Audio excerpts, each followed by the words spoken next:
बिहार विधानसभा चुनाव 2025 के प्रचार का आखिरी दिन यानी 9 नवंबर को चनपटिया विधानसभा क्षेत्र में एक ऐसा तूफान आया जिसने राजनीतिक समीकरणों को पूरी तरह उलट-पुलट कर रख दिया। चर्चित यूट्यूबर से राजनेता बने मनीष कश्यप ने जनसुराज पार्टी के टिकट पर अपनी उम्मीदवारी को एक धमाकेदार मोड़ दिया।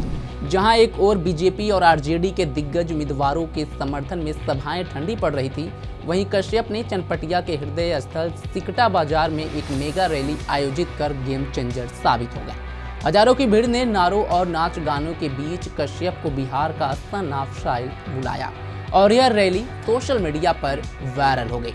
क्या यह चनपटिया का अंतिम रण है जो पूरे बिहार की सियासत बदल देगा? आइए इस बड़ा खेला की पूरी कहानी को विस्तार से समझते हैं। नमस्कार, स्वागत है आप सभी का। मैं हूं सतेंद्र शर्मा। मनीष कश्यप, जिन्हें त्रिपुरारी कुमार तिवारी के नाम से जाना जाता है, बिहार के पश्चिम चंपारण जिले के एक छोटे से गांव से निकलकर राष्ट्रीय स्तर पर चर्चित हुए। 2020 में चनपटिया विधानसभा सीट से निर्दलीय उम्मीदवार के रूप में उन्होंने 9,239 वोट हासिल किए थे, जो बिना किसी पार्टी समर्थन के एक मिसाल था। लेकिन हार के बावजूद उनकी आवाज ने युवाओं को छुआ। 2024 के लोकसभा चुनाव से ठीक पहले वे बीजेपी में शामिल हुई, लेकिन जल्द ही असंतोष के चलते जून 2025 में पार्टी छोड़ दी। जुलाई में प्रशांत किशोर की जनसुराज पार्टी में एंट्री लेते ही चनपटिया से उम्मीदवारी तय हो गई। 18 अक्टूबर को नामांकन दाखिल करते हुए उन्होंने कहा था कि यह चुनाव सिर्फ सीट जीतने का नहीं, बल्कि चनपटिया को नया चेहरा देने का है। प्रचार के दौरान कश्यप ने अपनी यूट्यूब स्टाइल अपनाई। लाइव सेशंस, मीम्स और ग्राउंड लेवल मुद्दों पर सीधी बात। स्वास्थ्य विभाग की भ्रष्टाचार पर उनकी पुरानी लड़ाई ने ग्रामीणों को जोड़ा, तो बेरोजगारी और सड़क सुधार जैसे मुद्दों ने युवाओं को आकर्षित किया। लेकिन आखिरी दिन का गेम पलटना कुछ और ही था। 9 नवंबर की सुबह चनपटिया के सिकटा बाजार में हलचल थी। जनसुराज के स्कूल बैग सिंबल के साथ सजाए गए ट्रक पर मनीष कश्यप चढ़े तो भीड़ उमड़ पड़ी। अनुमान है कि तकरीबन 15,000 से ज़्यादा लोग जुटे। किसान, युवा, महिलाएं और प्रवासी मजदूर। रैली की शुरुआत लोक गीतों से हुई, जहां कश्यप ने मंच से उतरकर लोगों के बीच घूम घूम कर हाथ मिलाए। भाइयों बहनों, आज आखिरी दिन है, कल वोट डालना है, लेकिन वादा निभाना हमारा है। चनपटिया को बेरोजगारी से मुक्ति दिलाएंगे, सड़कें चमकाएंगे, ये वादा उन्होंने किया। उनका यह संदेश गूंजा। विशेष बात यह रही कि कश्यप ने विरोधियों पर भी सीधा हमला किया। बीजेपी के मौजूदा विधायक उमाकांत सिंह पर विकास के नाम पर धोखा का आरोप लगाते हुए कहा कि 5 साल हो गए, लेकिन चनपटिया की सड़कें आज भी गड्ढों वाली हैं। आरजेडी वाले तो बस वादे करते हैं, हम काम करेंगे। रैली में प्रशांत किशोर का वीडियो मैसेज भी दिखाया गया, जिसमें उन्होंने कश्यप को जनसुराज का चेहरा बताया। भीड़ ने मनीष कश्यप जिंदाबाद और जनसुराज जिंदाबाद के नारे लगाए। एक प्रवासी युवक ने मंच पर आकर कहा, मनीष भैया ने यूट्यूब पर हमारी पीड़ा सुनाई, अब वोट देकर जवाब देंगे।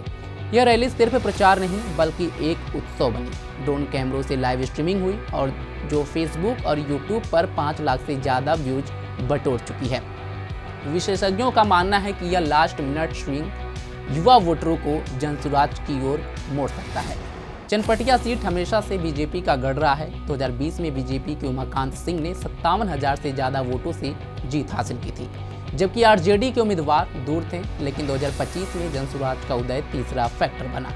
कश्यप ने 2020 के 9,000 वोट जनसुराज के संगठन के साथ 20 से 25% तक पहुंच सकते हैं। राजनीतिक विश्लेषक मानते हैं कि मनीष कश्यप की अपील डिजिटल जनरेशन को प्रभावित करेगी। अगर वोटिंग 60% से ऊपर गया तो बीजेपी का वोट कट सकता है। वहीं आरजेडी से राज तिवारी मैदान में है। ऐसे में यह मुकाबला त्रिकोणीय हो चला है।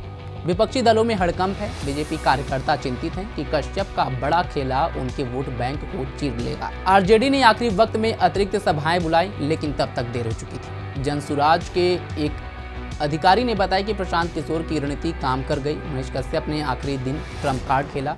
कल 11 नवंबर को वोटिंग है और चनपटिया में 2.5 लाख वोटर फैसला करेंगे। अगर कश्यप 30,000 वोट पार कर गए तो यह जनसुराज की पहली बड़ी जीत हो सकती है। लेकिन चुनौतियां भी हैं, पारंपरिक वोट बैंक और धन बल। कश्यप ने अंत में कहा, जनता ही मेरा हथियार है, चनपटिया जीतेगा, बिहार बदलेगा। यह चुनाव सिर्फ चनपटिया का नहीं, बल्कि नई राजनीति का आईना है। क्या मनीष कश्यप का गेम पलटना बिहार में तीसरे मोर्चे को मजबूत बनाएगा? नतीजे 14 नवंबर को आएंगे, लेकिन प्रचार का यह आखिरी दिन इतिहास के पन्नों में दर्ज हो चुका है। चनपटिया की धरती से एक संदेश सियासत में कभी कभी यूट्यूब की आवाज़ संसद तक पहुंच जाती है। आपको क्या लगता है, मनीष कश्यप चुनाव जीत पाएंगे? कमेंट बॉक्स में हमें जरूर बताएं। फिलहाल अभी के लिए बस इतना ही। देश दुनिया की तमाम खबरों के लिए जुड़े रहें हमारे साथ और देखते रहें punjabkesari.com। धन्यवाद।